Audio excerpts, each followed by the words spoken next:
안녕하십니까. 한림부동산TV 황태성입니다. 네, 정영입니다. 네, 여러분. 오늘은 새로운 패널을 한 분 더 모셨습니다. 정영혁 소장님이시고요. 오늘은 배산임수의 명당 자리가 어딜까요? 한남 뉴타운에 대한 부분들을 가지고 정영혁 소장님과 함께 얘기 나눠보도록 하겠습니다. 인사 한번 해주시겠습니까? 안녕하십니까. 한림 건축 공간 콘텐츠 연구소장 정영혁입니다.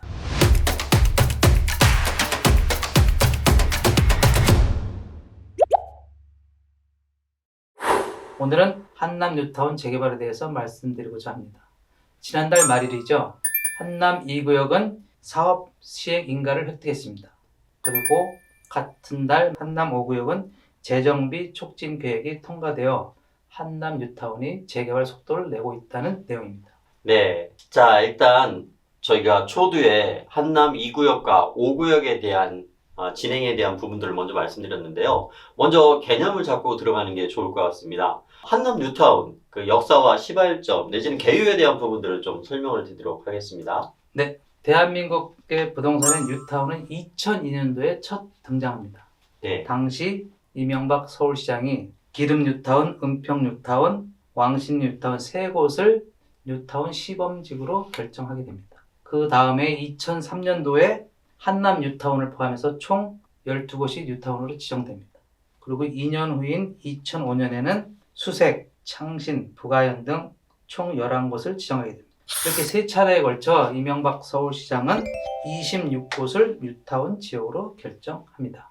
네. 그렇게 해서 발빠르게 주택 공급에 대한 부분들이 계속 달리고 있었는데요. 안타깝게도 2015년에 잠깐 주춤한 부분들이 있었습니다. 그 부분에 대해서 설명 부탁드리겠습니다. 네, 2015년 당시 박원순 서울시장이죠. 네. 박원순 서울시장이 2015년도에 주거 정비 지수제라는 걸 도입하게 됩니다. 네. 자, 그럼 이 내용이 뭐냐? 건축 연면적 기준 노후도 60% 이상이 되어야 되고, 네. 서울시에서 요구하는 항목 4가지를 모두 평가해서 총점이 70점 이상이 되어야 돼요. 그러니까 이게 허들이 너무 높다 보니 네. 자동적으로 뉴타운은 재개발이 멈추게 되는 거죠. 그렇게 됐군요. 네. 그래서 2013년도쯤에 정비구역이 해제가 됐고요. 해제가 되는 대신에 도시재생 부분들로 정책 부분들이 조정이 된 걸로 알고 있습니다. 이 부분도 잠깐 설명을 좀 부탁드릴까요? 네, 뉴타운이 자동적으로 중단된과 동시에 네. 박원순 서울시장은 도시재생이라는 프로젝트를 전환하게 됩니다. 네. 그래서 2005년도에 창신 수인 뉴타운도 2013년도에 정비구역이 해제되고 네. 2015년 들어서 일정 부분 8개 구역이 도시재생구역으로 됩니다. 이렇다 보니 자동적으로 뉴타운은 중단이 되고 그 뒤를 이어서 도시재생이 등장하게 되는 역사입니다. 네. 그렇게 해서 멈춰졌던 것이 5월에 오세훈 시장이 발표한 재개발 규제 완화 6가지 부분에 대해서 얘기를 하게 되면서 재개발 부분들이 다시 또 급물살을 타게 됩니다. 네, 서울시장이 지난 5월달이죠. 네. 도심 주택 공급을 위해서 재개발 규제 완화 6가지를 발표합니다. 그 안에 주거 정비 지주제를 폐지합니다. 네. 그 다음에 또 다른 하나는 2종 7종 규제를 완화하게 됩니다.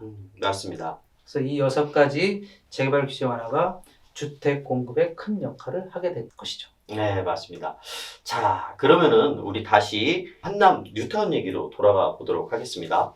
여러분들 잘 아시겠지만 서울의 강북구청하면 어디가 연상되죠?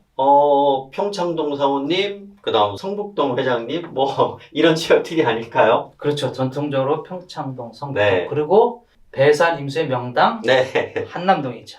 그래서 한남 뉴타운이 개발된다면 서울 부천 지형을 새롭게 바꿀 기세로 재개발이 속도를 내고 있다. 이렇게 말씀드리고 있습니다. 네, 그렇군요. 그러면 이 한남 뉴타운은 3가지 지역입니다. 한남동, 보강동, 동빙고동이 포함되고요. 네.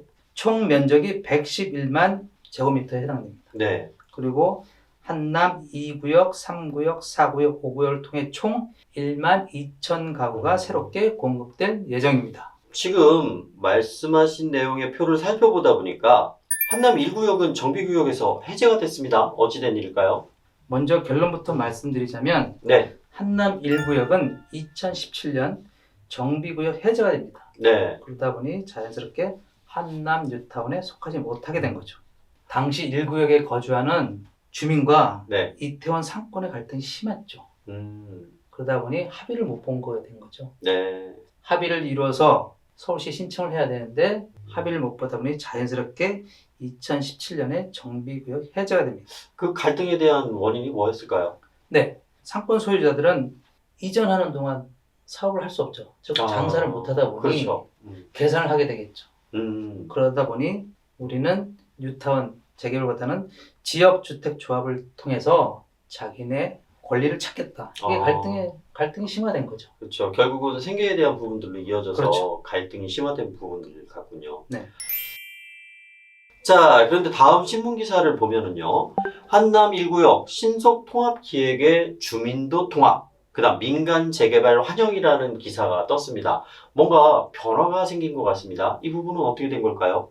네, 거기에는 약간의 히스토리가 있습니다. 네. 자, 당시 1구역에 거주하는 주민과 이태원 상권이 갈등이 주 원인이었죠. 네. 그런데 이 갈등의 원인을 몰고 있는 이태원 상권이 2020년 코로나 사태로 상권이 무너지게 됩니다. 아, 예. 전국적인 여파가 컸습니다. 코로나 부분들이. 그렇죠. 그러다 보니 먹고 사는 문제가 크죠. 아, 네. 그러다 보니 다시 지역주택조합으로 개발을 추진하는데 이마저 여의치 않았습니다. 네. 그러던 차에 작년이죠. 2020년 8.4 대책이 등장합니다.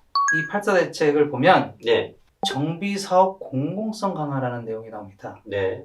이 항에 보면 공공재개발에서 정비구역 해제된 지역 등에도 재개발 사업이 허용된다. 아, 네. 한남 일부역은 아주 반가운 소식이죠. 쾌재군요. 그렇죠. 그래서 공공재개발에 응모를 하게 됩니다. 올 3월달에 응모를 했습니다. 네. 자, 결과가 어떻게 됐을까요? 좋은 결과겠죠? 아닙니다. 아하. 역시 서울시에서 판단하기는 주민의 반대가 많아서 공모에 탈락하게 됩니다. 아, 안타깝네요. 두 번째 고비를 마시게 된 거죠. 네. 그러던 차에 또 한 번의 기회가 옵니다. 역시 서울시가 최근에 마련한 신속 통합기획 공모에 도전하게 됩니다. 아, 네. 이 신속 통합기획 공모는 뭐냐면 민간이 주도하고 서울시가 공공도로 지원해주는 제도입니다. 네. 아주 좋은 제도죠. 그래서 지금 현재 공모에 응모한 상태입니다. 그렇군요. 그러니까 재개발에 합류하려고 끊임없이 노력을 한 결과죠. 네. 그래서 앞으로 다시 돌아가서 기사를 보게 되면 그 기사의 내용 자체가 지금 말씀하신 내용들을 담고 있군요. 그러니까 주민도 적극적으로 협조하는 모양입니다. 그렇죠. 변화에 또 새롭게 다들 움직이시는 것 같습니다. 자, 그럼 한남 2구역으로 넘어가 볼까요? 네. 지난 11월 26일자 기사입니다. 네. 한국경제TV고요. 속도 내는 강북 한강변 재개발 한남 2구역도 사업 실행. 네. 자, 내용을 살펴보면 이렇습니다. 지난달 26일입니다. 용산구는 한남 2구역 재정비 촉진구역 주택 재개발 정비사업 사업 시행 인가를 결정했습니다. 네. 그래서 그 내용을 보면 지하 6층에 지상 14층 그리고 최고 높이 40.5m의 공동주택과 복리시설 30개 동이 들어섭니다. 네네. 규모가 큽니다. 그 지역으로는 보강동 272-3번지 일대고요. 네. 11만 4천 제곱미터의 구릉지에 해당됩니다. 네. 건축 면적은 2만 한 6천 제곱미터고요. 네. 연 면적은 33만 8천 제곱미터에 달합니다. 네. 세대 수는 총 1,573가구이며 분양은 1,299세대, 임대는 238세대입니다. 네. 여기서 말하는 임대는 공공임대가 되겠죠? 그렇죠. 네. 그리고 호재는 내년 3월에 시공사가 선정됩니다. 빠르네요. 그렇죠. 시공사가 선정된다는 얘기는 개발 속도가 매우 빠르게 진행된다. 네. 이렇게 볼 수 있는 거죠. 긍정적인 시그널입니다. 네, 주택 공급에 매우 긍정적인 신호입니다. 자, 그럼 한남 3구역으로 넘어가 볼까요? 2020년 6월 기사입니다. 네. 작년 기사네요. 네, 현대건설 역대 최대 재개발 한남 3구역 사업비 7조. 오, 상당한 어마어마하죠. 규모입니다. 네. 그래서 역대 재개발 내용을 한번 볼까요? 사업비 7조에 공사비만 1조 5천억입니다. 와우. 다음에 위치는 보강동 686번지 일대입니다. 네네. 38만 한 6,400제곱미터고요. 네. 규모가 큽니다. 총 5,816세대입니다. 어우, 신도시급입니다. 매우 크죠. 네. 그중에 일반 분양이 4,940세대, 네. 임대가 876세대입니다. 네. 지하 6층, 네. 지상 22층, 네. 총 197개 동의 아파트가 들어설 예. 예정입니다. 대규모입니다. 네. 지난달 새롭게 선출되는 조합장 선거로 조금 시끄럽습니다. 네. 아이고, 안타깝네요. 네, 그렇죠. 올해까지 관리처분 계획 인가를 받을 예정이었으나 네. 내년으로 미뤄집니다. 음. 그러다 보니 사업 속도에 차질이 예상된다. 네. 이런 기사입니다. 그것뿐만이 아니라 조합원 대상 현금 살포에 대한 부분들도 있고 비합법적 OS 요원 배치 등 불법 행위 끊이지 않는다는 의혹도 있어서 아마 좀 잡음이 좀 심한 것 같습니다. 공사 규모가 크다 보니까 이런저런 소음이 좀 많은 것 같은데 그나마 사업 속도가 빠르다고 하니까 다행인 것 같습니다. 그렇죠. 그럼에도 불구하고 한남 상구역은 가장 핫합니다. 네. 자, 그 이유는 아까 말씀드렸죠. 규모가 가장 크고 가장 속도가 빠르게 진행됩니다. 그럼에도 네. 불구하고. 그 다음에 이태원역과 한남역을 아우르는 더블 역세권입니다. 네, 그렇군요. 그러다 보니 자연스럽게 강남으로의 접근성이 매우 용이하죠. 그 다음에 뒤에 가서 말씀드리겠지만 한남 5구역과 가격대가 비슷하게 형성되리라는 예상이 또한 개발 호재로 등장합니다. 일단 사업비 규모만 하더라도 어마어마해서 그렇죠. 이 부분들은 아무래도 예상을 좀 뛰어넘고 사업성에 대한 부분들도 많이 당겨지지 않을까 싶습니다. 네. 한남 4구역으로 넘어가 보겠습니다. 네. 자, 한남 4구역은 현재 조합 설립 인가가 마무리됐고 네. 재정비 촉진 계획 변경 중입니다. 아, 그러다 그렇군요. 보니 디테일한 정보는 조금 떨어집니다. 네, 그럴 수밖에 없겠습니다. 그럼에도 불구하고 약 4만 5천 평이고요. 규모는 약 2,257세대. 그중에 일반 분양이 1,904세대, 네, 공공임대가 353세대. 네네. 근데 이 한남 4구역도 개발 호재가 있습니다. 아, 네네. 그림에서 보시다시피 신분당선이 들어섭니다. 아, 진짜 좋은 호재군요. 그렇죠. 네, 신논현역 9호선, 네, 논현역 7호선, 네, 신사역 3호선 네, 환승이 가능하죠. 그렇죠. 그러다 보니 한남 4구역은 교통 여건 때문에 아주 개발 호재로 등장하게 됩니다. 짧은 한두 정거장만 가더라도 교통의 메카가 되는 부분들로 넘어가고 또 환승이 굉장히 용이한 것 같습니다. 그렇죠. 아, 교통 호재가 아주 사구역에서는 메인 핵심이 되는 것 같습니다. 자, 그러면은 한남 5구역으로 넘어가 보겠습니다. 헤드라인부터 살펴보겠습니다. 네, 11월 4일자 파이낸셜 타임즈입니다. 네, 활기찬는 오세훈표 대공급 대책, 한남 5구역 등 8만 원 공급 절차가 순항 중. 네, 이런 기사죠. 더 디테일하게 볼까요? 네, 한남 5구역은 지난달 26일 재정비 촉진 계획안이 도시재정비위원회를 통과하게 됩니다. 아, 네, 그래서 위치는 동빙고동 60-1번지 일대고요. 네, 면적은 18만 3천 제곱미터. 네, 규모는 2,555세대. 네, 일반 분양이 2,178세대. 공공임대가 377세대. 네. 일반 분양 2,178세대에는 주택, 조합원들의 아파트도 포함된 숫자입니다. 아, 당연히 그렇겠죠. 네. 네, 근데 한남 5구의 가장 큰 특징이 하나 있습니다. 네, 어떤 특징일까요? 상상해 보십시오. 한남동은 이렇게 남사를 밑에서 밑으로 이렇게 쭉 내려오죠. 네, 구릉지입니다. 구릉지죠. 전체. 네, 구릉지예요. 근데 한남 5구역은 평지입니다. 아, 네, 맞아요. 그렇습니다. 네. 그리고 네. 한강뷰가 가능하죠. 전 세대가. 그 다음에 용산 민족공원하고 아주 근접해 있다. 아, 네.